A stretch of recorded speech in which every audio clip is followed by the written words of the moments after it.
ingredients, and I've got 14 ingredients I've looked at from herbs and spices. Okay, so the first one I want to look at is this thing here. So our biggest enemy is ourselves, and one thing I want to say is really, really important is that English diet, you know, the foods that we eat, the foods that are making us sick and inflamed, the English diet is causing us to be sick. It's causing us to, you know, to our minds to be. It's destroying our minds, our bodies, you know, our souls. And the English diet, when you say sick, you know, sick people everywhere, it's making us fat, sick, and miserable. And when I say those three things, I don't say it lightly. The reason why I say that is, when I say about fatness or fat, I'm even talking about people that, it's so-called the skinny fat, or people that look slim, or people that go to the gym and have big muscles, or it's about internally. So when we look at the 12 portion, there's a word in there, I think it's in Leviticus 3, it talks about this, it says viscera, so it's about fat. So visceral fats, not really good. So when you talk about saturated fats, visceral fat, you want to say something? Once you can say. So there's good saturated fats. Does anyone know a few? Avocado, almonds, coconut oil, pistachio, one more. Sorry? Flax seeds. So there's a few. So when I've mentioned those three things there, and in terms of when I say sickness, it's evidence that sickness and obesity, especially in children, is doubled in 72 countries, maybe 73, you know, in the last, say, 10 years.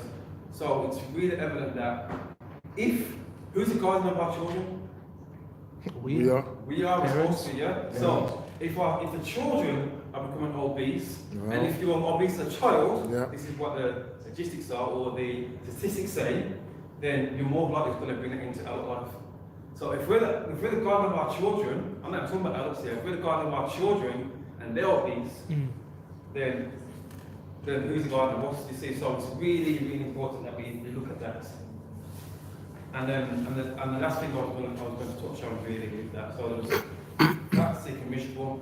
The foods that we're eating are causing us to have a lot of mental health problems. It's prevalence that the foods we're eating, if you feed ourselves junk, what we're going to expect to come out of us, we can't expect good things to come out of us, can we? No. You feed yourself junk's going to come out in the way you pass it out, it's going to come out in terms of your mind, your mentality, your behavior, it's going to come out in all sorts of ways. So you know, our biggest enemy is ourselves, and what I really want to say is that if you weren't born with an illness or a disease or something like that, you can heal from it, you can reverse it, and you can heal from it. So that's what I want to say. But it's what we do, what we have to do to make sure we try and get to that point. Because a lot of things that we eat, or what we do, is 95% environmental, which means we can control it. We've got to care about that basically. So that's just something really important to say. The next one was that Psalm 104, 14, Yahuwah, Most High, He makes grass grow for plants for man to cultivate, bringing forth food from the earth. So if this is, we'll talk about veganism or who's the first vegan. I don't want to go too much into that and about meats and that, because Pastor was coming, so you know, that's actually. So I'm not going to go too much into that. But what I really want to say is that, you know, it's really important that we look at the foods and what foods are going to bring about reversing ailments. So when you look at basically common cold to cancer, there's a big difference in terms of an ailment or disease or illness. But as I've always said, I'm going to keep pushing it. what's the only thing that's known to reverse illness? Test time. The only thing known to human, or should I say, not human, Fasting.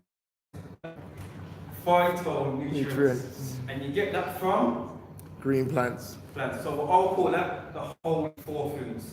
Yeah? Don't remember what they are? I'll tell you again now.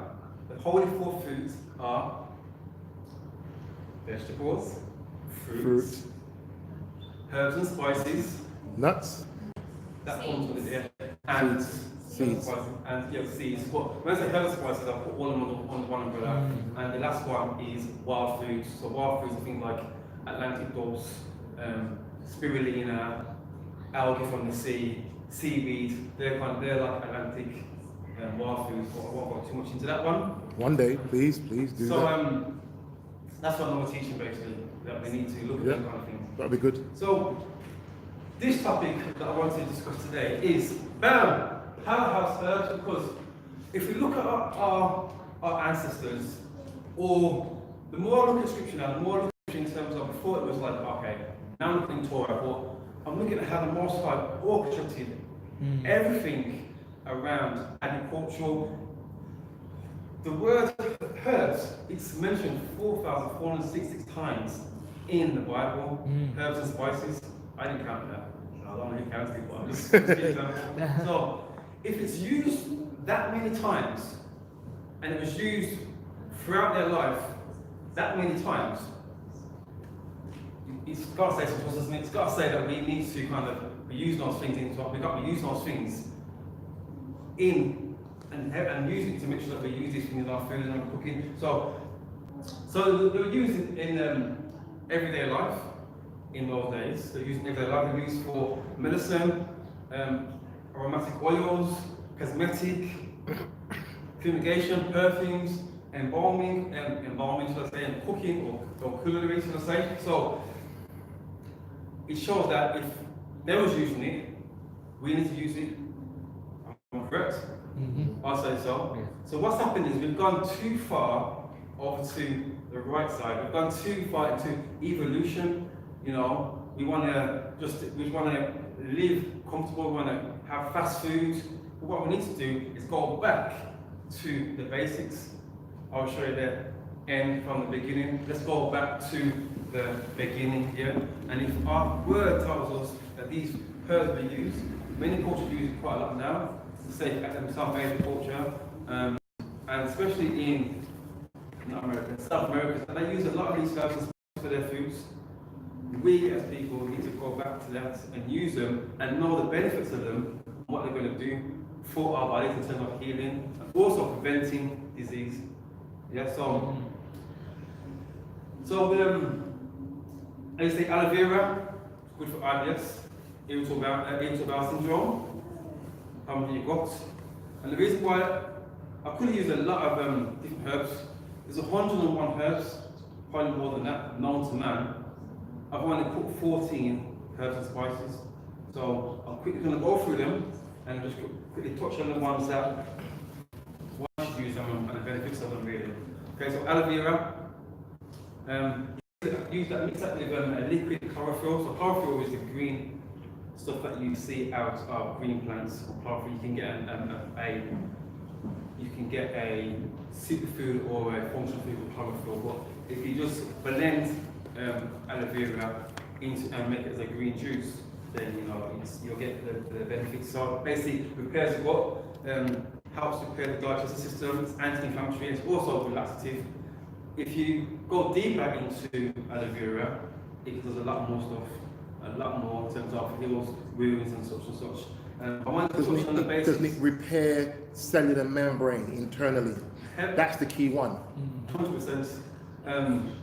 It's got so much benefits to it. What I want to do, I just want to touch on the basics of, because we're talking about the microbiome, I was talking about the gut and healing the gut. I've just brought out the ones, highlighted the factors that about the gut healing, but obviously in terms of cell. I mean, sorry, in specific to the stomach, repair the stomach lining. Yeah. Is what I'm trying to say. The intestines and the stomach lining, yeah. So,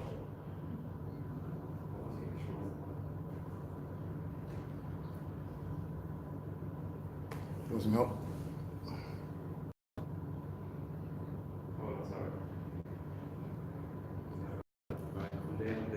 Cool. Let's get used to it. Yeah, so it's obviously helps with inflammation. It's got lactic compounds, so if you're struggling with and you need to release, then aloe vera is good to bring it in. And another thing I looked at is like it breaks down yeast in our bodies. Wow. Obviously, come to Pesach, we know that yeast is something we need to remove. So I would say that yeast cannot be a positive thing in our bodies if we have too much of it. It's also high in vitamins A, C, and E, and I always say ACE. If you remember anything, ACE, vitamin A, C, and E. So foods that have got those vitamins in, use that, or try and incorporate them into our food how we're eating. Yeah. So next one, anise. So it's antifungal properties. This is it's something called anise, star anise.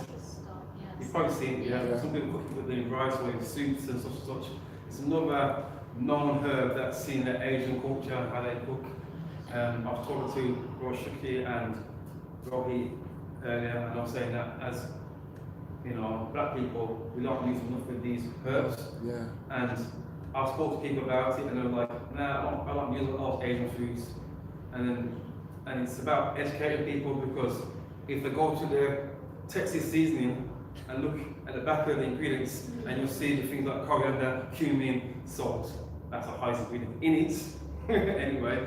And so all these seasonings that a lot of Asian cultures use are in those seasonings. They just don't realise it because they just be quiet and just throw it in. So it's about educating people that it's not Asian culture, it's not Asian cuisine, it's the most highest food because He provided it for us. It's just that they've carried on using that culture and using those foods because they know the benefits of it.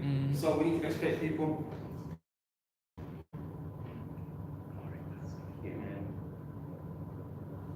Any questions? So star anise, nutritional powerhouse, reduces blood sugar levels, body, regulates the blood sugar, blocks the growth of fungi and bacteria, also helps get rid of things like ringworm, aphids, foot. So a lot of these herbs I'm going to talk about now as well, you can also extract them and make them as oils, but that's going to be later on in the teaching, maybe in part 4 or part 5, because I've gone quite deep. There's so much into it. And even with herbs and spices, I could have spoke the whole of Shabbat about them. There's so much. I've only picked 14, imagine there's 101. Anyway, I don't talk too much.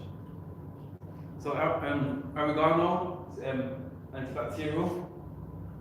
But if you push it and keep pushing it, anything I mentioned on here, try and bring them into our foods. A lot of herbs, how I have herbs, I use them on a lot of my cooking. Just sprinkle them on the top at the end. Or if I have a like iron sensation, or something do. Actually, I'm going to make one today. We made chickpeas, hummus.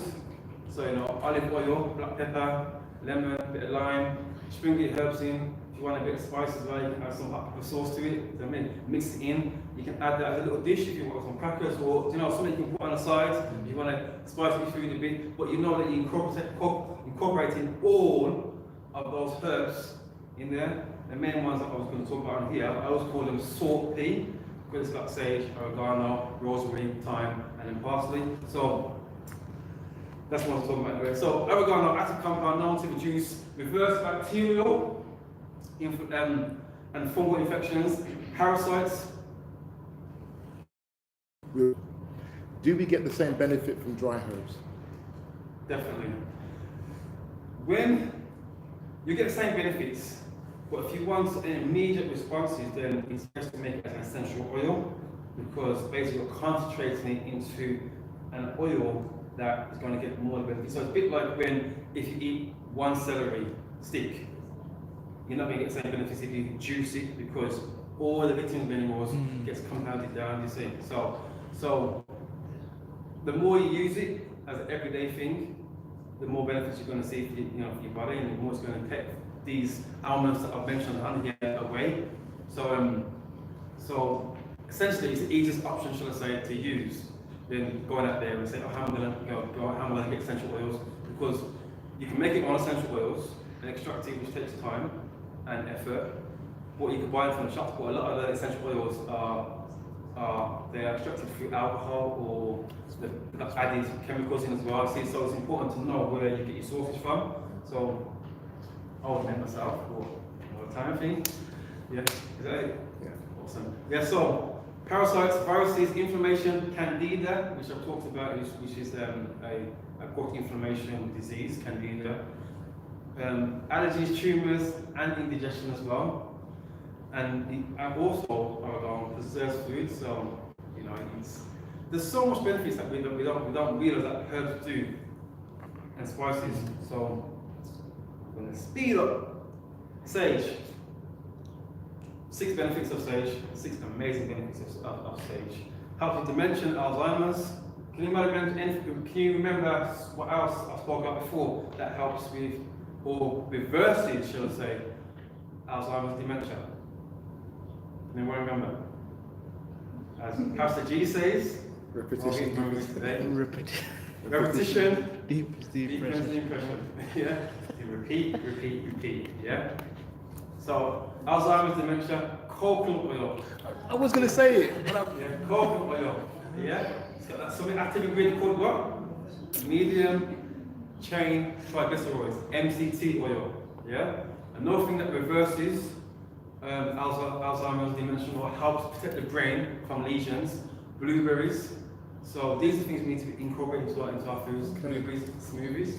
You get that? Quick and easy way. We make porridge in the morning. Yeah, throw any porridge. You know, especially if it's frozen as well. You can throw it on. The heat will kind of make it thaw out.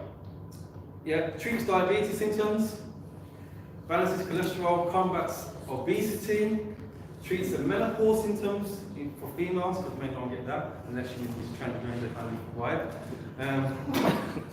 Anti-diarrheal effects, activities as well. So I can't go on enough about how much benefits, and that's just some of them. If you want to go deeper into your study and look at ones I mentioned, there's a mass of benefits to herbs and spices.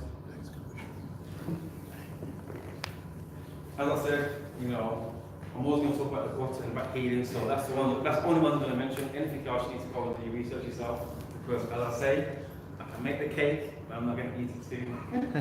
Yeah. So garlic cures bad microbes.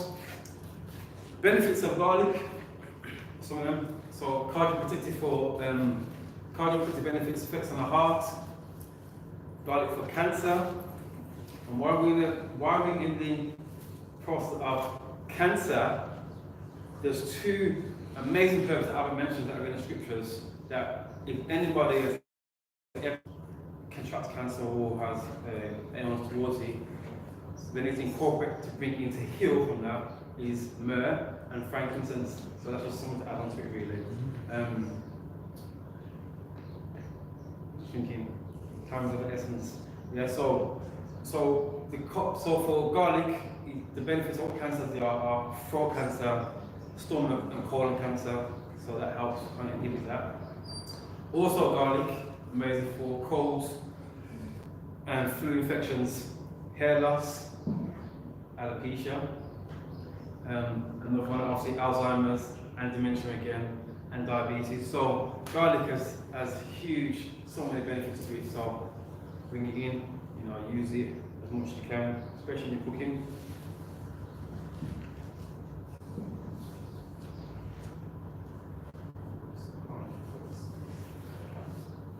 Okay, so thyme. What I didn't realise was thyme is that the ingredient in thyme is what they use for Listerine mouthwash and Vicks, the good one. I didn't know they use thyme for that. So, you know, it's amazing what they use the herbs for man-made stuff. It's amazing. So the 6 benefits of thyme: fights sore throat, lowers blood pressure, cholesterol, prevents food poisoning, boosts your mood, may fight cancer, so there's some benefits of fighting cancer as well. And it's good treatment for coughs and if you have bronchitis. Okay, next one, parsley. This one's a big one because the 5 non-antioxidants, and when I said the word antioxidants, if you remember that word, it's a semi-essential nutrient, so it's not an essential vitamin that we need to survive, but it's something that is known to prevent disease and to reverse disease and to give us longevity in terms of our cells in our body and things like aging and such a thing. So there's 12 benefits that are written down for parsley, and 5 of them are major and non-antioxidants. So it's high in flavonoids, which are non-antioxidants. It's a natural diuretic, relieves bloating, essential to fight cancer, helps fight kidney stones, UTIs, which is urinary tract infections, gallbladder infections. I won't talk about it now, I'll do it another time. I was going to mention about gallbladders when people go to hospital and have them removed, but I won't go into that because I don't. The fear with gallbladders is that you need it when you're young, but when you're old, you don't need it. Well, I've done a bit of research around here, and you kind of born to feel that we don't need our gallbladders because it produces some good bile. Anyway, just going to say that we need it in our body, so we need it. Yeah. So gallbladder infections, improved digestion, antibacterial, fungal properties, good if you've got bad breath as well. So no mints around here, got so much chemicals in it. Vitamin K for bone health. So awesome, great at boosting your immunity in your body. It's got vitamin C in it as well, so high vitamin C. Vitamin A, which is good for your eyes and your skin, and also folate for heart health. And folate, as you may know, it's a really important. Well, when women are pregnant, to say make sure you have your folate in it, because folate. Oh, it's folic acid. Yeah, folic acid, but folate as well is another one for pregnancy. And I know folic acid is in. I think it's Weetabix, but anyway, it's not folate. Yeah. Yeah. And there's 7 adaptogenic herbs that I want to go into quickly. That are natural stress relievers, and they regulate our hormones. And they're called adaptogenic herbs because they do multiple things for the body. So they heal in terms of memory, cognitive, bacteria, and the other ones I just mentioned, like hormones, and increase things like sleep patterns and such and such. So if you're suffering with insomnia, can't sleep at night, trying to count sheep or count the lamb. So the 7 adaptogenic herbs: ashwagandha, holy basil, astragalus, cordyceps mushroom, ginseng, or Siberian ginseng, maca powder, and licorice root. So, how are we doing for time, Roshi? Okay. Okay. So, I had to kind of bring in because spices are just even amazing as herbs. So you can't go one without the other. If you're going to have herbs and you can't have spices, you've got to bring them both into your diet. And when I've said variety of the spice of life, we need to bring in as much spices. As I said, 101 herbs and spices. There's only 14 herbs and spices that I've talked about or I'm bringing in. So when I call it the golden spice, it's known as the golden spice turmeric, and that's one teaching I could spend a whole time with turmeric. We spoke about it earlier on today, Shukri, about what they do in the healing of what they do, that they can add it to milk and heals ulcers and such and things like that. But it's known as the golden spice, and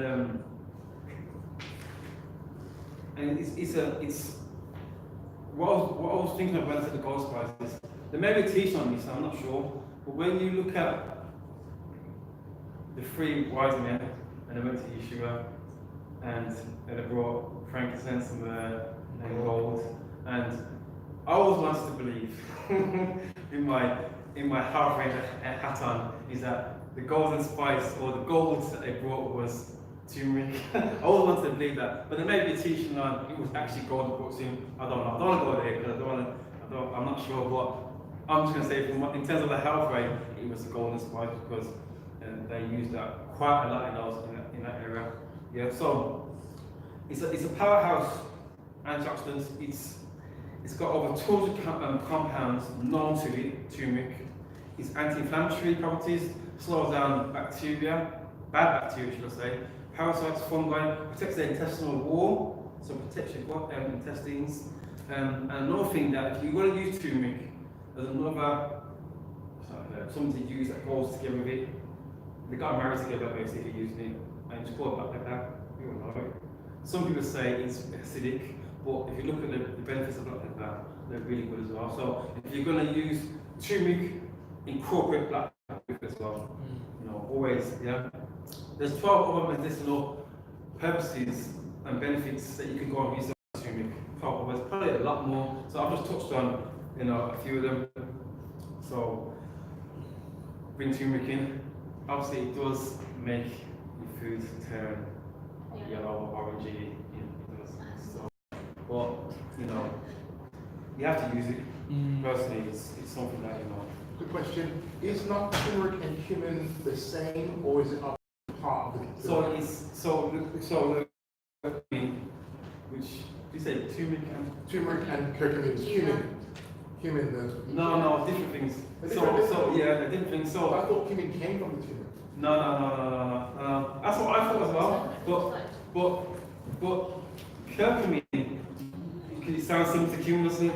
Curcumin is active compound or the antioxidant that's actually in turmeric. It's also in all things curcumin as well. I think it's in yellow peppers and there's something else as well. So it's not just actually in turmeric, but the main compounds are in. Yeah. So there are two different things because cumin is a seed and something that they cook with as well. So completely different quality to turmeric. Yeah. So completely different. Yeah.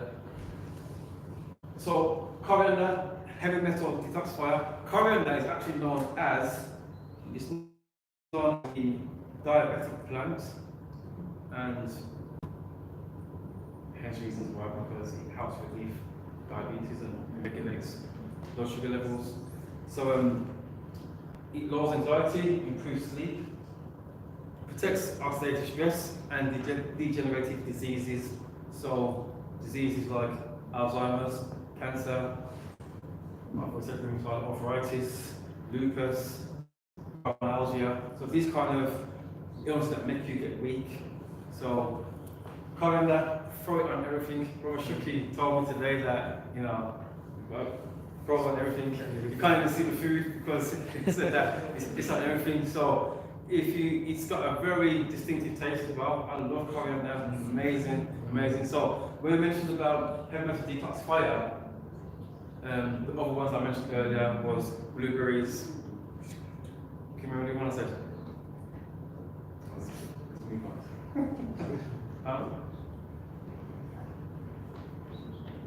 Yeah, so bring it in. Ginger. So it's infections and ulcers. So when I mentioned about ginger is really good for things like sickness. You have mold sickness, seasickness, if you know, morning sickness, bring it in. Yes, So, it acts as a healing agent when you have cold as well, sore throat. Yeah. Ginger, especially in the winters. Definitely. Awesome, yeah. Ginger, garlic, even turmeric as well, all of them are sickness, help relieve sickness, yeah. But ginger definitely, you know, bring it. Anti-inflammatory. If you have acid reflux or mild acid reflux, then as I mentioned earlier, or if you then get some fresh ginger, cut it up, put it in a cup, boiling water, let it steep for 30 minutes and then drink it, and that help relieve symptoms. Really quickly go for these food and then we'll kind of conclude on there. So it's good for child morning sickness, promotes digestion, blocks bacteria, infections, and it also improves brain capacity as well. So that's when you mentioned about digestion as well. That's one of the things it's good for. apologise because I just. Mint leaves supposed to be good as well for lunch. What's that, sorry? Mint leaves. Yeah. Get off. The reason why I took it off, because there's a lot more on there I took off, because I want to bring them in when I do the essential oils one. So I'm going to kind of talk about them then. Yeah, cayenne pepper, chili, habanero, jalapeno, anything that causes spicy in your food, bring them in. They say that too much of them is not good for you because you can have kidney stones from it. So, well, I use it quite a lot and I'm still fine, so I don't know. But cayenne peppers, or the name is capsaicin. So you can say? No, say it. Well, say it. The capsicum. The capsicum. Capsicum, yeah. It's capsaicin. But I think it's the way you pronounce it is different how it looks. So it's a spice. It's got powerful anti-cancer properties, fights chemicals. And the studies done in Japan and China, where it suggests that it destroys things like it helps heal lung cancer, peppers, spice. Yeah. Also, to add to that, reduces and headaches, boosts metabolism, fights cold, flu infections, antifungal and anti-cancerous as well. Cumin or jeera, they call it jeera because I didn't know that that's what jeera meant. It means helps digestion. I didn't know that. When you do this stuff, you just go deep into it and you realize things. It's like, wow. Certain languages, you don't realize what they mean. Guess what you did? It's a whole thing with rice as well. The other version of rice, which is not boiled rice, it has to be made in jeera, otherwise it won't come as a flavor as normally. Ah, okay. It has to be done. That's cool. Yeah, so with cumin seeds, because you cook them with them, it's anti-inflammatory, helps with digestion, beneficial for disease, insomnia, so I mentioned insomnia again, viral infections, weaken the immune system, and I just mentioned treat insomnia, mucus and any kind of respiratory, any kind of conditions around and respiratory, and also asthma as well. So get it in there, get it in. Fenugreek. I put libido and milk. The reason I put libido because this fenugreek is a lot of men that struggle with the libido area. They tend to go and buy a magic pill, don't they? That's what they buy, don't they? Well, fenugreek is a magic pill for men because not only does it help with libido, it also helps. It's got antimicrobial, antioxidant, anti-diabetic, anti-tumorigenic as well. Excellent for dysfunctional men, as I say, and also for exercise performance. So if you're going to the gym or you're working out a lot, it helps improve exercise performance. So is that because it's high cholesterol? I didn't see that. I think that's what it is. Yeah. It's It just sounds like the properties of it sounds like it gets all that, isn't it? So yeah. Another thing for libido, men want to have something. It's called maca powder. That's another functional kind of superfood you can get. Also, the one that they're going crazy about at the moment is pine something. That's the one that they're going crazy about at the moment. That it's turning a lot of men around the world around. Yeah. Pine something. I saw it and I read up and I did some. It's just exploding at the moment. They can't get enough of it. Pine something. Pine. Okay. Yeah. So the reason I put milk next to it as well, libido. The milk is for the lady side because it helps women that have ladies to improve milk with their breastfeeding within 24 hours. So it helps with the build-up of milk supply. Lowers inflammation, helps to heal wounds, sciatica, eczema, and dandruff as well. And the last one I want to mention is cinnamon. So this is kind of a number one out of 20 spices, as I say. So really another one like classes like turmeric, cinnamon, to be fair, they're all about so much benefits, and all a lot of them do multiple similar things in terms of healing, but it's knowing which ones you need for your ailments, if you've got ailments or if you want to reverse. What are some of the benefits of cinnamon? So the benefits of cinnamon is antioxidant, anti-inflammatory, anti-diabetic, antimicrobial. It's a great boosting immunity, potential cancer treatments as well. They've done studies into it. Heart disease, protecting abilities, brain function, prevents candida and fights viruses and infections. So that's just some of the things that I've put on here for cinnamon. So it's where I've touched on these things there, I've just spoke quite a lot about herbs and spices, and that's only 14 of them that I've mentioned. So now I'm going to conclude on those. But my thing, just quickly say, and before she answers questions, is that bring these things in as much as you can. The more you bring in, the more you will see, because it's not just about inside but outside as well. A lot of it's about weight, and a lot of it's about your mind in terms of how you feel. If people are suffering with depression, herbs and spices can heal and reverse. Raw food is magic tool, and when you've got the food that that the most valued, herbs and spices, they've got these amazing benefits, but we know that Yahuwah is our healer. So even though He's provided these for us to heal us, but we need to go to Him first. We can't use Yahuwah as our scapegoat. A lot of people want to do that. We want to eat and live a certain way for so much years. The body is so complex, so amazing at healing, so resilient as well. It can take a lot of damage. But when we get damaged, we want to come to Yahuwah and say, heal us. So we need to kind of come away from that and say, let's look at the foods He provided for us and use them to heal our bodies instead of going to Him and get up close. Yes, He will heal us if we believe in faith, but just bring it in. Let's watch again before I finish. Yeah, I was just going back to when you said milk, especially for pregnant women. Yeah. They use normally when you touch of saffron in that as well. On saffron, only little bit of it is supposed to be really good. Yeah, man. There's so much herbs I could have spoke about. That's in scriptures, and I have one there. When you mentioned those ones, especially rosehip and spikenard, and there's so much other ones. But I'm gonna leave it there. But I'll give you a lot to kind of digest on, really. Okay, digest.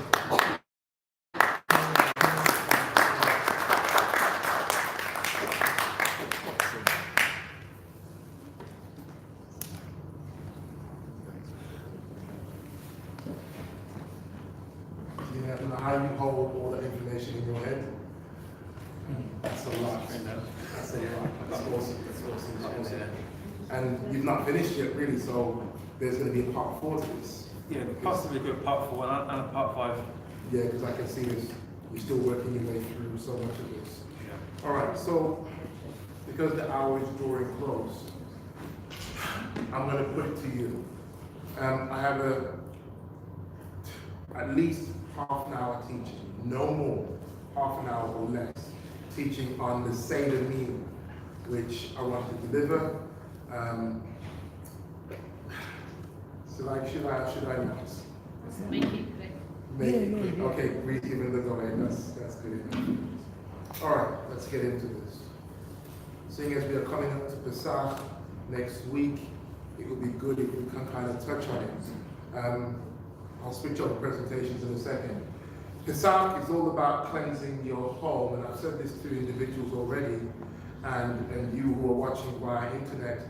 But cleansing your home is one aspect, but then there's the other temple that you need to cleanse as well. So you can go through the object lessons of cleansing your home of all 11, but it's an object lesson. The goal is not to just get the house free of the leaven. The goal is to get you free of the leaven. So don't take care of the house and neglect the house. This is the house of the Ruach, not this. The Ruach dwells inside of you. So as you're cleansing your shelves, do not neglect to cleanse the temple of the Most High. So this is the time of introspection. I love this word. A kind of introspection to make sure that the shelves of our hearts are cleansed of leaven as well. So with that, let me just switch over and get into this Pesach teaching, which is part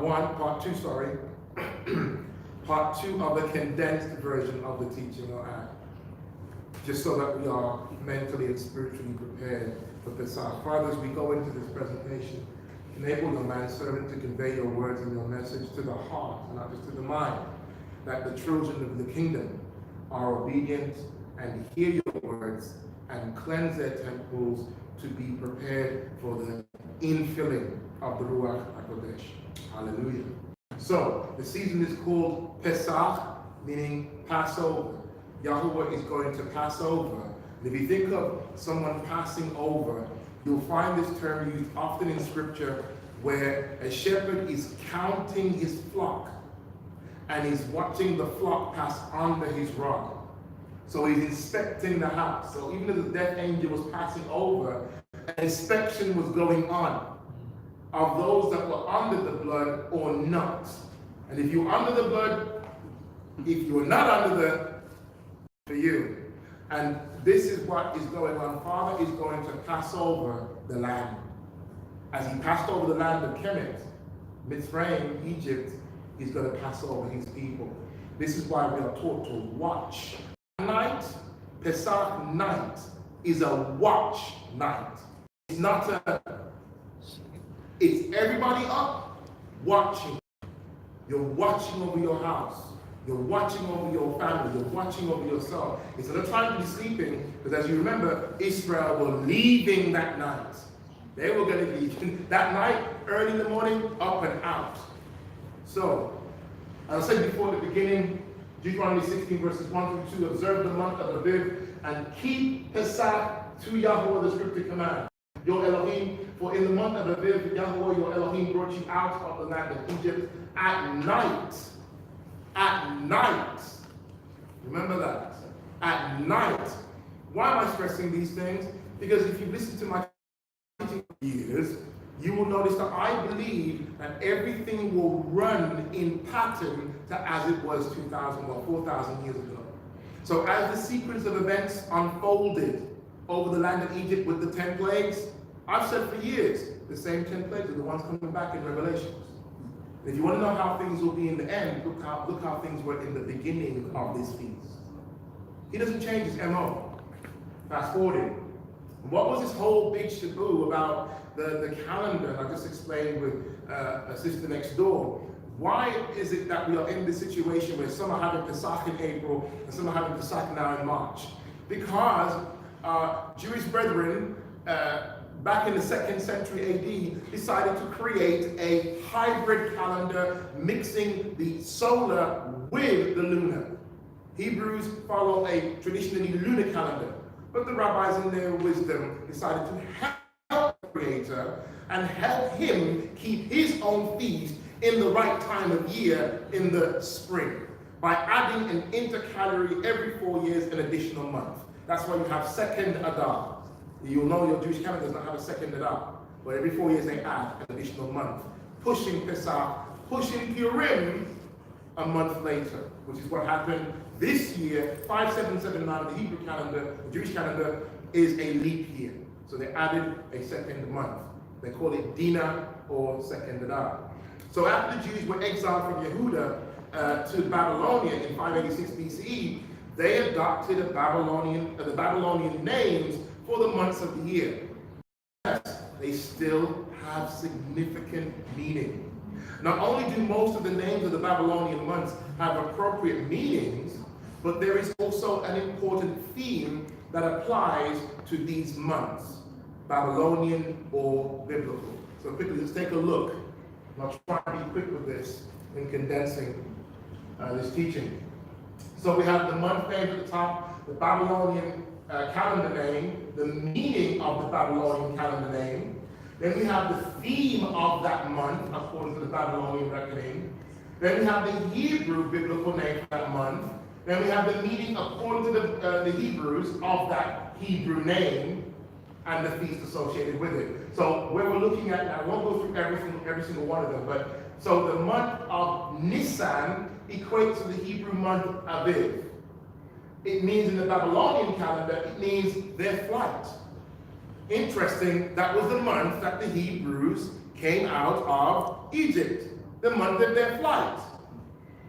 It speaks, the theme of that month, according to the Babylonian scheme of things, means redemption and miracles.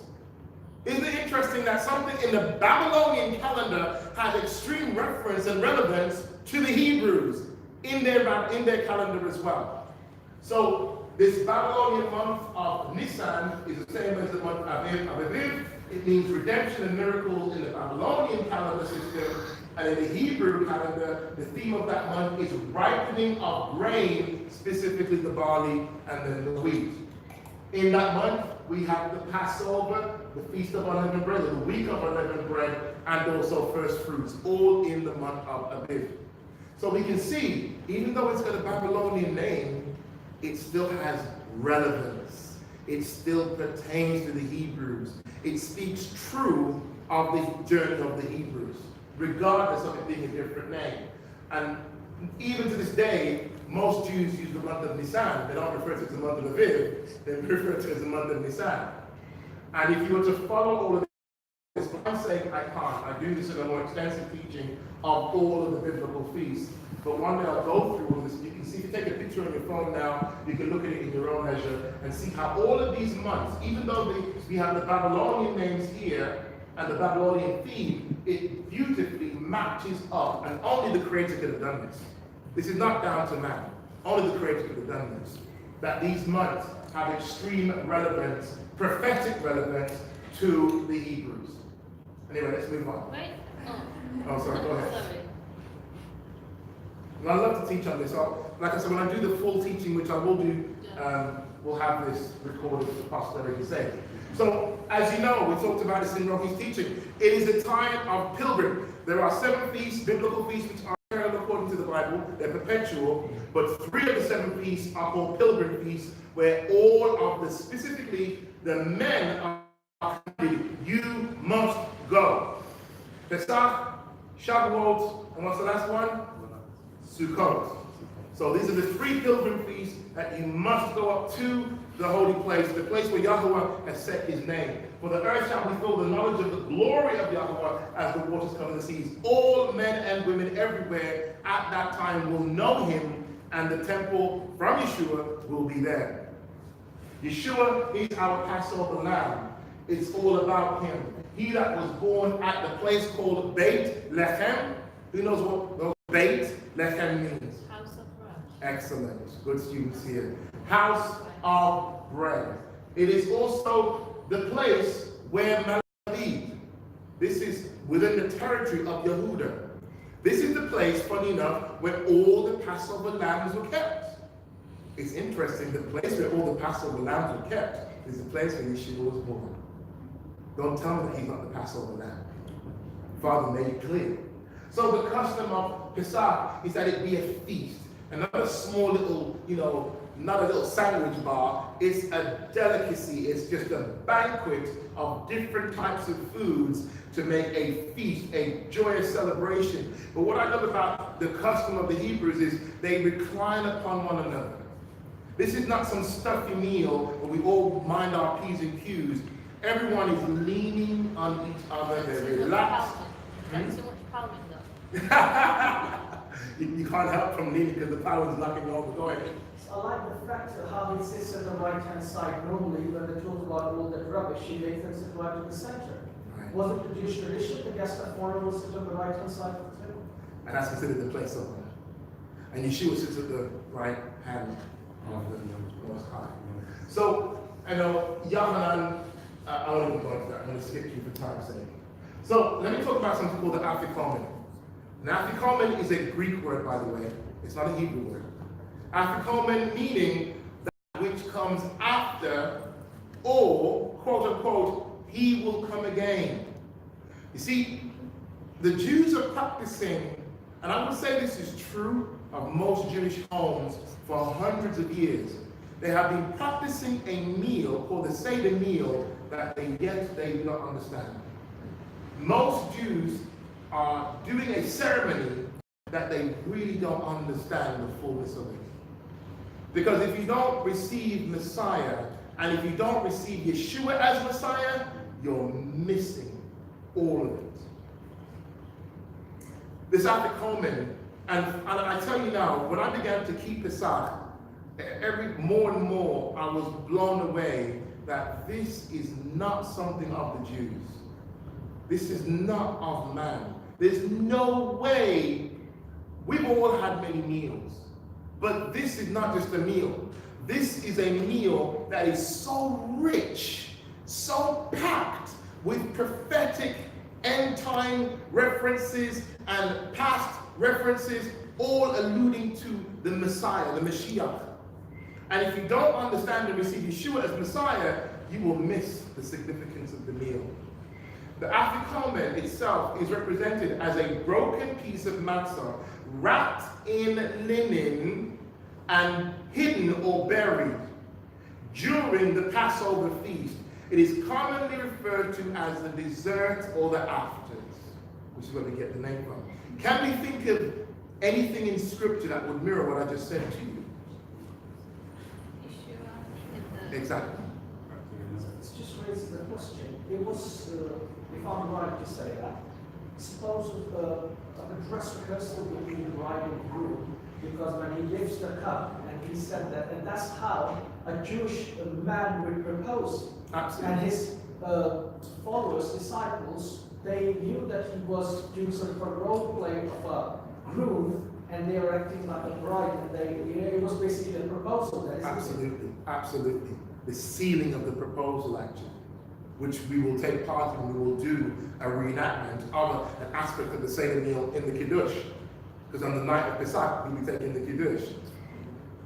So we recognize that Yeshua was that afikomen. He was, as I said before, one of the definitions of afikomen, and by the way, most scholars, they all say that this word afikomen and the meaning behind it can be interpreted a number of different ways. So there's not one fixed definition, but they all know it's alluding to this. He who will come again. So he will come again. Yeshua is obviously who the afikomen is pointing towards. He will come again. And keep that theme in your mind as you progress through the Seder. And the word Seder means order, ordered meal. Seder meal, ordered meal. So it's not just ordinary meal. Everything has a structure and a flow and a pattern. So we see that obviously the painting of the blood, or the placing of the blood upon the mash stove, and the mezuzah. Mezuzah is vertical, mash stove is a horizontal. The placing of the blood. Remember when these words were said in the Tanakh, in the Old Testament? If I am lifted up, then shall I draw men unto me. That's in the New Testament. If I'm lifted up, then shall I draw men unto me. He's hearkening back to a time when the serpent was placed upon the rod, and it was lifted up above Israel. And whoever looked on the serpent, the very thing that was biting them, by the way, whoever looked at the brazen serpent lived. But who didn't look on it died. Whoever looks upon this, and this is a type of the brazen serpent, will live. Whoever does not look upon it will die. It's interesting, you have to paint the blood over your head. Yeshua comes above you. You come under him. What is it about passing over? You come under the shepherd's rod. This is what all of this is alluding to. Let's carry on with the rich, important meaning. So Yeshua would have spent time with his disciples, and I love this. Now this conversation came up before, and please make a note of these texts. They're not on the screen. I just threw them on there this morning. Matthew 26, verse 17 onwards. Mark 14, start from verse 1. And Luke 22, verse 14. These three different synoptic gospels, by the way, prove Yeshua had the Passover at the right time with his disciples. In these verses, Yeshua says, I have longed to have this Passover, this Pesach meal with you. He tells his disciples, go ahead and prepare the Passover that we might have it together. Okay? So we find in John 18, where some people get confused with the timing, but I'm not going to go too into it. John 18, verse 28 to 31 is the following morning. So John 18, verse 28 to 31 is the following morning, not the night of the Pesach. It's the first day of unleavened bread that is being dealt with in John chapter 18, verse 28. So again, Matthew 26, verse 17 onwards, Mark 14, verses 1 onwards, and Luke 22, verse 14 onwards prove Yeshua did have the Pesach with his disciples the night of the 14th. The following morning is the first day of unleavened bread. That's in John 18, verse 28 to 31. Let's move on. So, Yeshua is the Passover lamb. He's the sin offering. He's the guilt offering. He's the trespass offering. In fact, he's every offering. He's the first, everything between A and the Z. From the first, he's everything in between. He's the grain offering. He's the bull offering. That's why he has to be taken out of the city and burned outside the city. That's for the oxen. But he's the lamb offering as well. He's the grain, he's everything.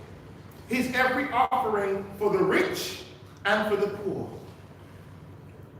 That's why there is nothing more after Yeshua. Because he covered every single one of the sacrifices and offerings that Shuki talked about earlier on. Yeshua fulfilled them all. Absolutely. And other texts are coming to my mind where it speaks of who was Yeshua sent for. Behold the Lamb of Yah, which taketh away the sin of the world. He's also an offering for, and this is where it gets a bit contentious. He's come to bring people into covenant, and those who are not of the tribes of Israel, he's come to die for them, provided they come and take a hold of the covenant.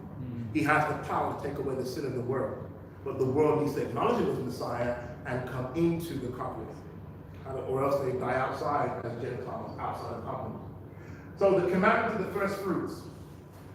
And Yahuwah spoke to Moshe, saying, speak to the people of Israel and say to them, when you come into the land that I will give you and reap its harvest, you will bring the sheaf, the omer of the first reshit, which means the head of the harvest, katzia, to the priest. And he will wave the sheaf offering north, south, east, west before Yahuwah, so that you may be accepted on the day after the Shabbat. The priest will wave it, and when you wave the sheaf, you shall offer a male lamb a year old without blemish as a burnt offering. So there's your barley in the fields, still green, notice, not fully golden, but yet mature enough for the heads to be shown. So they look like they're ripe, but they're not quite ripe. I don't want to go off topic, but I'd love to go into that today. But this is where the barley's aviv. The barley's matured, it's ready, its heads are showing, but it's not changed full color yet to be fully golden. That's a process of maturation. That's you and I. You come into the fold, but you gradually are maturing. Some of us come in the fold 1 year ago, you're still maturing, you're still growing. That's how the body is, but we'll come back to that end of the day. The resurrection of Yeshua is what the first fruits is all referring to. This beautiful passage blows me away. But now is Messiah risen, Christ risen from the dead, and become the first fruits, that's the barley, the first fruits of them that slept. For since by man came death, by man came also the resurrection of the dead. For as in Adam all die, even so in Messiah shall all be made alive. That's 1 Corinthians 15. But then this text is the one that always gets me excited. Yeshua, when he had cried again, Eloi, Eloi, lama sabachthani, again with a loud voice, yielded up the ghost, and behold, the veil of the temple was rent in twain from top to the bottom, and the earth did quake, and get this bit, and the rocks rent, split rocks, you know, and the graves were opened, and many bodies of the saints which slept arose and came out of the graves after his resurrection. So when Yeshua came out of the graves, also others who were in their graves came out too. It wasn't just Yeshua. No. It was those who were righteous Hebrews, who were chosen aforetime, that at the resurrection of the Messiah, they would become first fruits. Remember the barley. Remember the barley. The barley represents the first fruits of the harvest in the year, but then the wheat comes later. But the barley is what Father's looking for, is first fruits offering. And this day of first fruits waving, Yeshua had to have something to wave. It was them. Yep. They were his first fruits offering of the dead, which is a promise of those of us. Go ahead, brother. Could that be an ancient 24 elders we're talking about? Within that period, as soon as he came up, they came up together with him. And remember, they were knocking on people's doors as well. Hey, I'm back. Yeah. How you doing? How's the kids? This is amazing. Immediately as he came up out of the graves, they came up too. And to bear witness, they went knocking on the doors of That's people. right. It's interesting. I'm going to go off on tangent with this. Could that be an allusion to the house of Israel being witnessed to by Israel? Could that be an allusion to the end time bringing in of many by their own? Anyway, let's move on. That's in Matthew 27, by the way, if you don't know where that reference is. Matthew 27, verse 50 to 53. Let's move on about time. No time. So, Reshit Katzir, which means the beginning of harvest. The beginning of harvest. Also known as the Feast of First Fruits. And the Shabbat it's speaking of, there's a little contention. Is that the weekly Shabbat? Or is that the Shabbat of the Feast of Pesach? Because the first day of unleavened bread is a Shabbat. So as we know, that can happen on a Monday, Tuesday, Wednesday, Thursday. Okay? And that day is a Shabbat as well. And I believe, according to the Prushim, the Pharisaic interpretation, that it's speaking of the Shabbat of unleavened bread, not the weekly Shabbat, or else you would end up having first fruits. It's always going to be on a Sunday, and Pentecost will always be on a Sunday. It will never change. It will never change if you follow the latter interpretation. But the Pharisees have the interpretation that the Shabbat it's speaking of here is the Shabbat of unleavened bread, which then does marry up with Scripture to me, because Yahuwah gives a system of counting. You shall count 50 days. 7 weeks of Shabbat must elapse, but you must count the days, which we call counting of the Omer, to know when Shavuot shall fall. Is that hand raised? Well, Sabbaton, isn't it? The 7 Shabbats.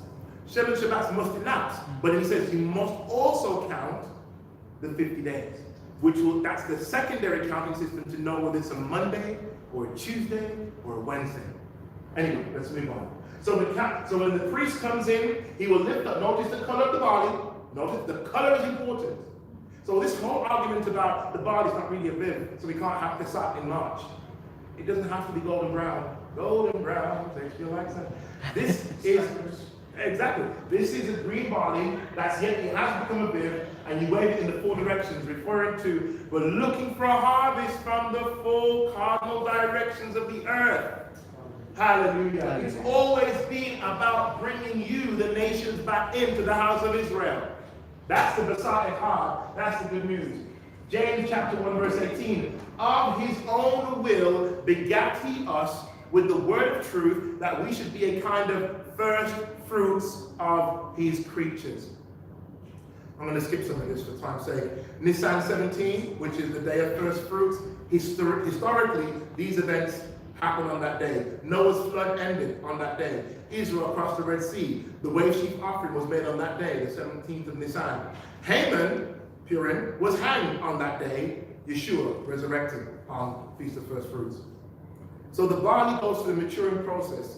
Nearer Shavuot, it goes from that green color to the mature color. The 50 days of counting of the Omer is about you and I maturing. Remember when Yeshua went, his last words were, stay here in Jerusalem. Stay here. And over those period of days, they went through a maturing process. They went through a tempering process. But they were commanded, stay here, because there's something coming for you that's going to be your perfecting. It will give you the power to become who you're meant to become and do the work that you're meant to do. So anyway, that's going to come up to Shavuot. I'll teach you that another time. Let's get straight to the Passover Seder. So the Passover Seder, Exodus chapter 12, verse 42, we see the Seder inaugurated. It is a night to be much observed. Verse 42. unto Yahuwah for bringing them out from the land of Egypt. This is that night of the Lord to be observed of all the children of Israel in their generations. So from the first century to the present day, the Seder meal hasn't changed much. The Seder meal has not changed much from the first century to the present day. So this is why I know Father's hand is in this, because it's Israel's way of keeping covenant with Father and experiencing his deliverance. We see that all over the world. There'll be many different homes on this night having the Seder meal. Even in the White House, they'll be inviting people to have the Seder meal. It's an ordered, structured meal with a retelling, a reminding of what happened for Israel 4,000 years ago. Because I believe that Father's going to deliver Israel again in like manner. We talked about something called kashrut, which is pesadif, which is getting the house ready for Pesach. It involves a little cleaning. All of this is all about cleaning your inner house, cleansing the home, cleansing the body. It's the origin of spring cleaning. This is where Europeans got spring cleaning from. They got it from the Hebrews. So every year, people talk about spring cleaning. We need to remember where it came from. Getting ready for the Passover. There's a ceremony called Bedikat Chametz. Bedikat Chametz, meaning the search for the leaven. And this is where the father will take his children around the home, and they will use a feather, a wooden spoon, and a candle. A feather, a wooden spoon, and a candle to search for any traces of leaven that might be in the house. And they deliberately, this is what a rabbinical tradition, they will deliberately place leaven in the home to find it. You don't have to put any leaven in my home this time. I know where it is. I'm going to come back to that and deal with that in a bit. But the focus of this, the lamb must be 1 year old, a very young lamb. That actually goes into another teaching about the length of Yeshua's ministry. 6.5 years. Really? I like to use common sense. I'm going to come to you in a second. Just common sense. Read your Bible. Read the Gospels. Do you read 3.5 years of activity and wonder-working miracles in the Gospels? Because when I read the Gospels, whether it's Matthew, Mark, Luke, or John, they seem very short. Like, this easily could have taken place over 18 months, no more. His ministry of 3.5 years is actually not biblical. I'm going to go ahead, Roger. If it's 3.5 years, it couldn't have been a Passover lamb, so it was done. Right? Because Passover lamb has to be just 1 year old. Now, he wasn't a 1 year old man, obviously. He was in his 30s, not 30 exact. But his period of time of active ministry from coming on the scene with Yochanan the Immerser. Now, by the way, it's not John the Baptist or Yochanan the Immerser. It's actually Yochanan who causes people to be immersed. That's what his name means. By his preaching, people said, I need to get baptized. That's what his name means. Not Yochanan the Immerser like he, repent! It's Yochanan who causes people to be immersed by his preaching. I'm just throwing it all out there. So this 1 year ministry, can we prove it? And I'm not going to go into it, but I will say to you, it was actually one on, is it Jerome? Forgive me if I'm getting it wrong, guys, but it was a church father that took 2 and 2 and made 5, who created the 3.5 year ministry of Yeshua. It's not a Hebraic thing. It's actually a Western church father that just took it upon himself and said, yeah, Yeshua's ministry was 3.5 years, and from that point, we went with it. That's where we get it from. The church fathers. Thank you. Right. I'm sure another place not could have been mentioned because there's only one Passover really here. Yeah. It was just based off some conclusions that they drew out of Revelations and said, yeah, it was 3.5 years with no historical reference. Anyway, let's move on. We all are meant to see that we are all responsible for the death of a baby lamb, an innocent lamb that was without blemish, without spot, perfect in all of his ways. We are all responsible for the death of this lamb. So therefore, 1 point, it's personal. Pesach must be personal to you. You must have a personal connection with Pesach. It's not just a ritual, it's not just a meal. This is Yeshua personally dying for you. So you are to take the time of the next week if you need to go to isolation, if you need to withdraw from some people, so you can connect with the reason for the season. Yeshua is the reason for the season. It's personal, it's relational. So every aspect of keeping Pesach, whether it's cleaning the shelves, you should literally feel Yeshua sweeping all over your mind when you're washing down the shelves, when you're cleansing the home. It should be relational. Everything about it should connect and resonate with you. Lastly, it's experiential. Immerse yourself in the Pesach. So if you mentally feel that you go back 4,000 years and you're literally walking into your mind, become connected kinetically with the whole experience. All Israel globally are celebrating this and keeping it. So it's something for the family to come together as one. So fathers, that's our responsibility. Men, it's our responsibility to lead the family into Pesach. Are we agreed? Hallelujah. Hallelujah. Oh, here's some names. It's a time of soul searching. I know I'm repeating myself, but you guys are right now. Repetition deepens the impression. I don't mind. It's a good teaching technique and it works for me these years. That we are to search out our souls. The Bible says in 2 Corinthians 13 verse 5, examine yourselves to see whether you are of the faith or not. It's all about salvation. We need to examine ourselves to see, have we repented? Have we confessed all? So let me talk about this Bedikat Chametz, this searching the house of leaven, this candle and the feather.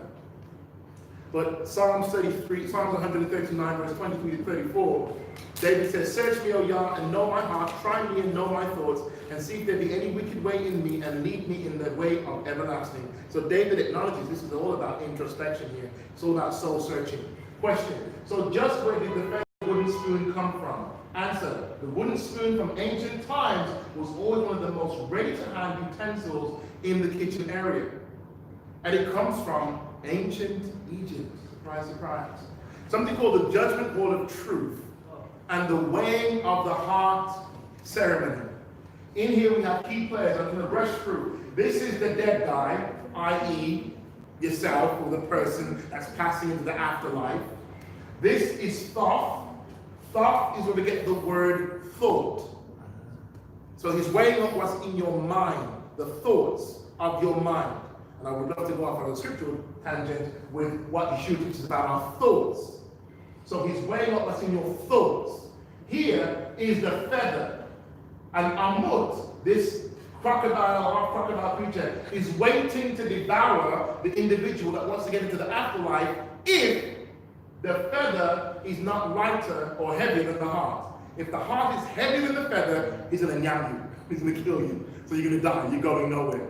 But if the feather is heavier than your heart, you gain access into the afterlife. This is what Egyptians believed. Anubis is the one guiding you through the afterlife to present you before he who sits upon the throne, Osiris, so you can have access to eternal life. So this whole weighing of the heart, there's the heart, there's the feather. If the feather is heavier than your heart, you go through. If your heart is heavier than the feather, you go to Amut and he devours you. So this feather, why this feather? What's this feather representing in the weighing of the heart ceremony? Well, Ma'at is who owns the feather. Ma'at, white feather of truth. So Ma'at, white feather of truth. If truth is heavier than your heart, you're okay. Your heart, in other words, your heart is light. There's no condemnation in your heart. There's no sin in your heart. And the truth of Ma'at's feather is heavier than your heart. Your heart is light. So you can gain access to the eternal life. And this is something the Egyptians really believed.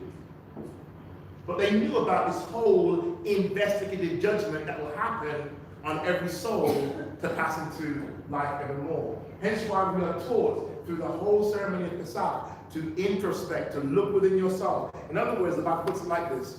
If you judge yourself, there'll be no need for anyone else to judge you. We need to judge ourselves. And we've been given the word of Yah to know Father's judgments. Let's see if I can speed through. Let's skip some of this for the sake of time. Okay. So this will be the Pesach Seder plate. And going to be on our tables. There'll be a center table here with a bigger center plate like this. But everyone will have a center plate on their table. You won't have this. So we'll start. You'll have the Zorah, which is the lamb shank, which is a reminder that Yeshua is our ultimate sacrifice, and we have no sacrifices that we are doing anymore because he is the sacrifice. So we're going to remember that shank bone, and it also points to Yaakov's shank bone as well that was put out of place by the angel Panael, but that's another story. Then there's a corset, which is a reminder of the mud balls, or not mud balls, it is mud balls, but it's a reminder of the mud that they trenched in and the hard bodies that the Hebrews suffered in Egypt. Then we have the bitter herbs, which is going to be horseradish in the center. Then we have hazaret, which is bitter herbs here again in green, and then another green vegetable. So plenty of phytonutrients on the plate. So everyone is very happy. Now, why do we not have the egg? The egg was never in there until the Babylonian captivity. They came out of Babylon, they came out with Babylon's pagan practices and beliefs, and we're all familiar with how significant the Easter egg and the baubles of the Christmas tree, which are the testicles of Nimrod, how they feature in much of our Western ceremonies. This is what they are, and this is why they're on there, because the Hebrews have become infiltrated with much occultism, and they're practicing even more. Any questions about that thus far? Okay, let's try and get moving. Salt water, representing what's called the bitter tears, and also the Red Sea, or the Sea of Suf, that the Hebrews had to cross, and the tears that the Hebrews wept in their captivity will also be on your tables, and you'll be dipping in the kapas into the salty water and eating that as well. Again, different types of Seder plates, and people do Passover in different ways, in modernizing it, more fanciful and more elegant and eloquent, so this is what a modern day Seder plate can look like. Let's quickly talk about the 4 cups of the Passover. 4 cups during the meal. You'll be free to drink wine, but there are specific 4 cups of wine that will be taken at different points during the Seder meal. And Seder means what? Seder means? The order of plate. Thank you, you woke up, thank you.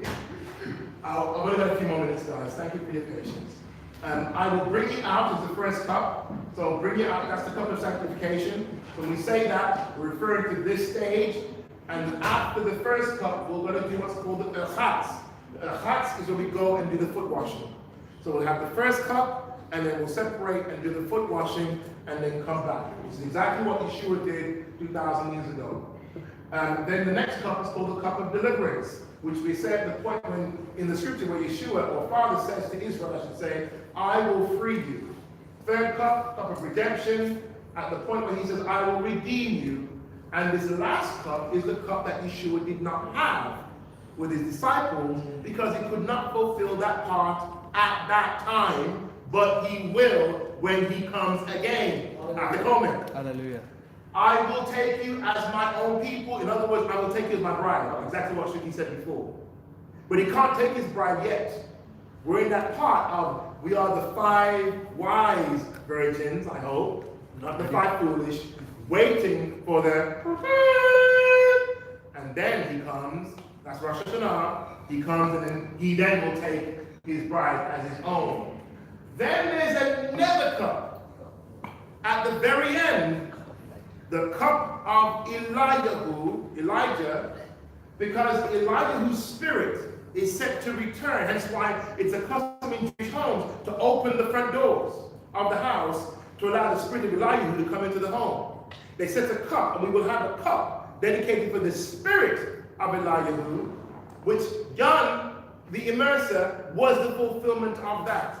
But we know that the spirit of Elijah is what we need in the last days, because we are going to have to go through a whole lot of stuff.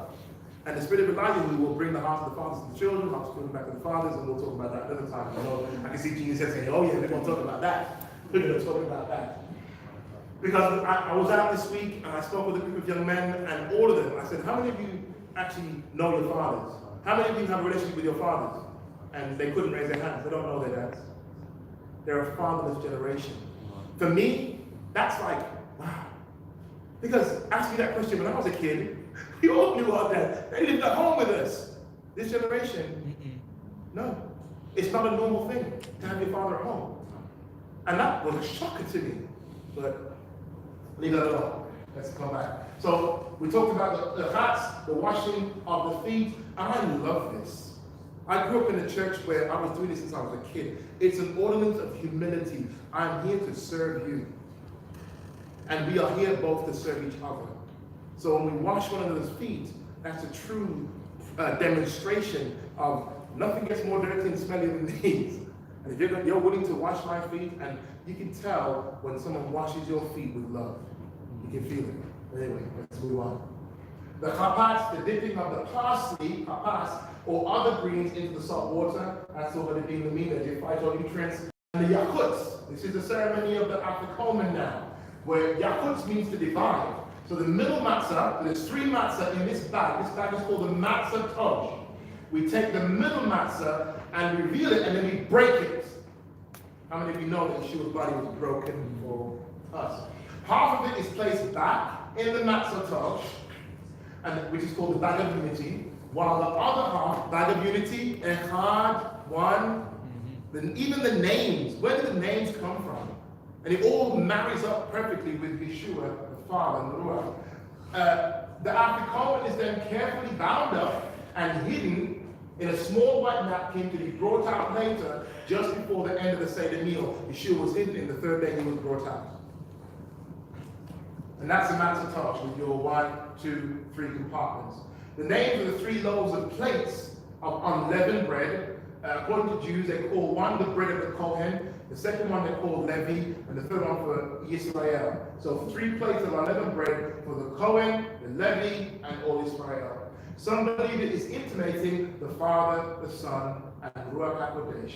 It is all a mystery, but it's all there for us to see. During the Seder meal, we do what's called a megid, which means the retelling of the story. From Exodus or Shemot chapter 12, verses 1 to 15, the retelling of the night, the death angel passed over, coming out of Israel, the slaying of the lamb, and getting to the mountain of Yah. Hallelujah. Hallelujah. Then there's this at the matzah lachma anya, which is actually the matzah being uncovered and lifted up in the air. Remember what I said before? If I am lifted up until I draw men unto me, Yeshua's down in bread, refers to the bread of affliction. There's a blessing over the matzah that's recited at that stage. And then at that point, the second cup of deliverance is drunk. You're familiar with the children asking what's called the manishta, the 4 questions. The youngest child in the room asking these 4 questions. Why is this night different from all other nights? Why tonight do we eat only matzah? Why is tonight only bitter herbs? And why is it tonight we dip our herbs and twice? Those questions are asked. Then the conclusion of the meal is a hallel, which is what Yeshua's disciples did at the end. Hallel means praise. It's a hymn. They sing a hymn to close off the service and ceremony. And the purpose of the hallel means to praise. There's a song I sent out on the group last night. Some of you have heard of it. Dayenu. If he had just done one of the miracles, it would have been enough for us. So Dayenu means we would have been satisfied if he had just done one. So if you haven't heard it, please do check out the Tribes of Israel group and you'll see the song. And I hope the kids can learn it for the night so we can all sing the song together. Psalm 5, verse 11, but let all those who put their trust in thee rejoice. Let them ever shout for joy, because thou defendest them. Let them also that love thy name be joyful in thee. So the ninth, yes, it's an ordered meal. Yes, it's a sober experience, but at the same time, it's a celebration. We're meant to have joy, so they can be singing, they can be dancing, they can be tambourines, I'm going to be playing my drum. It's a night of having fun. Hence why they drink lots of wine, to kind of loosen up those people who are stiff. Then there's the rachatz nesalit yadayim, which you'll notice on the table will have salt water, but also water for washing your hands in.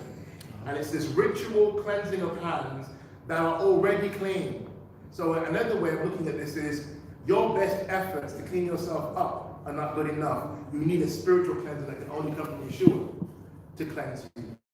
All of these, I see these as spiritual pointers. Afikomen, again, when it is found, It is redeemed from the child with money. Did you notice that the priest, remember what happened with Judas? That he was paid money to betray Yeshua. So this afikomen is found, it's redeemed with money, but it's pointing to ultimately, Yeshua had to purchase us back. He redeemed us at a cost. While the middle matter was hidden, death reigned. But when found, it symbolizes resurrection. Death and sin no longer have their power. The origin of the afikomen is unknown. Some believe it means that which comes last or dessert. However, scholars reveal the root word for it means I have come. Past tense. So if Jews knew what afikomen meant, they would not be looking for a Messiah to come. They'd be looking for a Messiah that has come. I have come, David wrote. Sacrifice and offering thou didst not desire. Mine ears hast thou opened. Burnt offering and sin offering hast thou not required. He doesn't want all those things. He wants your heart. Father wants your heart. I'm going to wrap it up now. Thank you. You're so patient. Skip through, because we're going to go through the slides anyway. I'll skip through some of these slides. Guys, Chag Sameach, Chag Pesach Sameach is the customary greeting for the season. So enjoy the Passover. I look forward to seeing you here on Friday night. It's going to be a banquet hall. So everyone comes smartly dressed because we're presenting ourselves before the King. 7 p.m. I look forward to seeing you and seeing you and seeing you. So guys, thank you so much for hearing this out and being so patient with your time. All right, we're going to move on and have our Kiddush and close.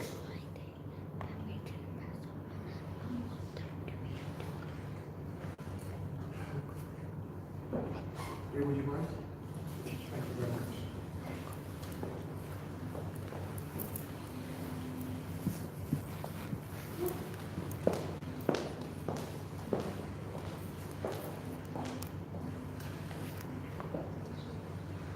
We're just about to prepare the Kiddush for us, and then we shall close our service today.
Cleansing of the hands before they take part of the meal that symbolizes the bride and the bridegroom, sealing their covenant, meaning that Shuki was talking about earlier on.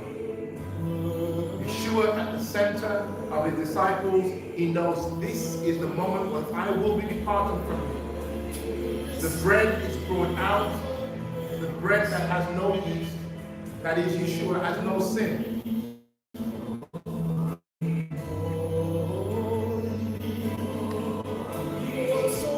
Takes the bread, it performs the bracha, teaching them that the bread reflects his body. He does the blessing over the wine. He would have had the wine, but he said the last one he would not pass with his disciples. Showing his oneness to his honor with them, their oneness with him, and ultimately oneness with our Father.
something does not have yeast or no sin, it cannot die. His body knew no sin. It did not see decay, as the prophet and King David said. He was resurrected on the day of first fruits. But as we just read, over 200 people came up out of their graves as well.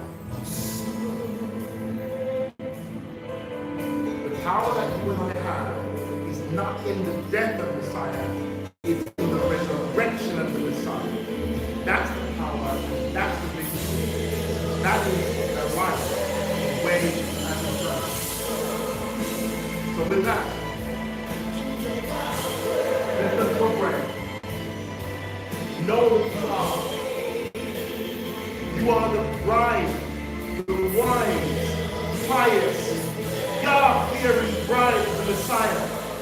And you have a promise and a guarantee. If you walk only with Him, He will resurrect you. Hallelujah. He will deliver you. Hallelujah. You cannot die. You can kill this, but you cannot die. You have eternal life. And this is what you have as a guarantee.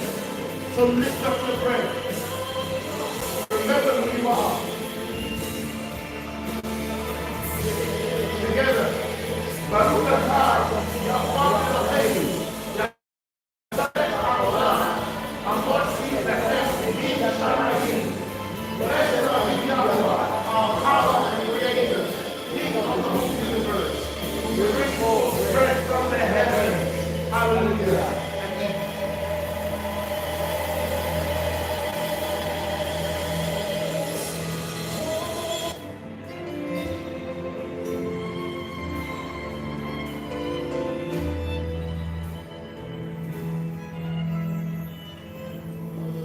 The wedding ceremony is not complete until the bride takes the wine. When she takes the wine, it's done. It's sealed. That's why Yeshua in the scriptures constantly speaks, and the apostle Shaul speaks of promises. And when Yeshua makes a promise, he doesn't renege, it's a vow. He's not a man that he should lie. So by you taking this super juice, they're going to make the health very happy. Antioxidants are loaded. Phytonutrients loaded. Spirulinas in there. It's going to pull out all the bad stuff. It's a cruciferous drink. Takes out all the bad, gives your body life. ACE. But this is what I'm jesting, but I'm not. Because in Yeshua giving you his life, his blood, he gave you life. Took your death penalty, I should be teaching us today, and gave you life in return. Tonight I break my Nazarite vow. Tonight. No, I was going to say. A bit late now, the praise of God. I break my Nazarite vow, so I'll be looking ship-shape, more rough. Keep the beard. It'll come back. But I want to be able to have the Passover wine. I want to be able to have the meal. So, let's all lift up our cup. As the bride take the cup, confidence. Baruch atah Eloheinu, Yatzata le'Haolam, Ori Hayefem. Blessed be Yahuwah, our power and creator, King of the universe, who creates the fruit of the vine. Drink together and say L'chaim. Time. L'chaim. Time. To life. Hallelujah.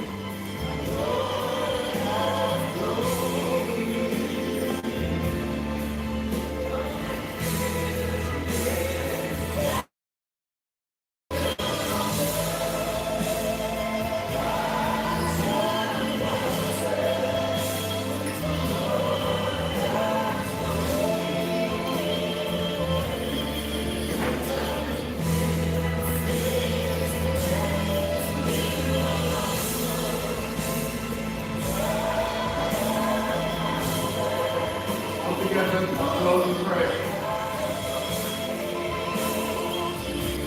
Yahuwah, help me become the person you made me to be, to have the courage to release the person you see. I believe in the transforming power of your word. I submit my mouth, my heart, my mind to be renewed, washed clean by the blood of Yeshua, a peculiar generation, a holy and new creation. Hallelujah, hallelujah, hallelujah. I exhort you therefore, brothers, in view of Yahuwah's mercy, to offer yourselves as a sacrifice, living and set apart for Yahuwah. This will please him. It is the logical temple worship for you.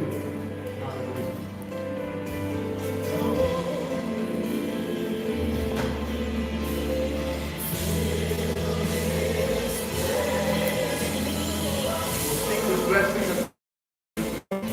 all together.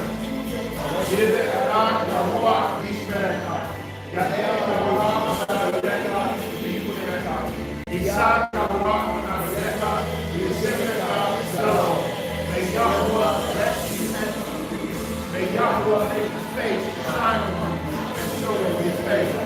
May Yahuwah lift up his face toward you and give you of Israel souls and minds.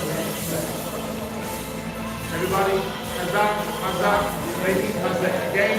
Hazak, Hazak, making Hazak. Be strong, and let us be strong. Hallelujah. To do us all, I'm a blessing.